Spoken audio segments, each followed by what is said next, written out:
আজ দুপুরবেলা বানাচ্ছিলাম নেপালিদের একটা রেসিপি, তো আমি ভাবলাম যে তোমাদের সঙ্গে শেয়ার করা যাক। তো জানি না তোমাদের কাছে কেমন লাগবে, তবে আমার হাজব্যান্ডের কাছে তো বেশ বলতে গেলে অমৃত, কারণ সে বেশ ভালোবাসে এই তরকারিটা খেতে। তো যাই হোক, ওখানে টমেটো কেটে নিলাম, তার সঙ্গে ক্যাপসিকামটাও কেটে নিচ্ছি। আর এখানে মাশরুম দিতে হবে, আর আলু দিতে হবে। মূলো থাকলে সেটাও দেওয়া যেত, তবে মূলো যেহেতু হাতের কাছে ছিল না, তাই যে সব জিনিস ঘরের মধ্যে ছিল সেগুলা দিয়ে আজকে বানিয়ে নিচ্ছি। তো সত্যি বলতে গেলে আমারও না বেশ ভালো লাগে এই তরকারিটা খেতে। তো এইদিকে এখন সবজিগুলো ভালো করে ধুয়ে নিচ্ছি, কারণ যেহেতু কেটে নিলাম, তো তাহলে এটাকে ধুয়ে নিতে হবে। তো ধুয়ে একদম পানিটা ঝরিয়ে সুন্দর করে নিয়ে নিলাম।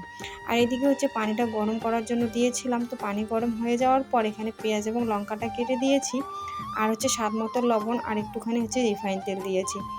তো তারপর কিন্তু এখানে সিদ্ধ পুরোপুরিভাবে হয়েও গিয়েছে। তো এটা কিন্তু একটুখানি ঝোল ঝোল টাইপের রাখতে হবে, তাহলেই বেশ ভালো লাগে। আর এটার যে মেন স্বাদটা নিয়ে আসবে সেটা এই সুরপি। আর তোমরা চাইলে চিজ দিয়েও করতে পারো। তোমাদের কাছে কেমন লাগে?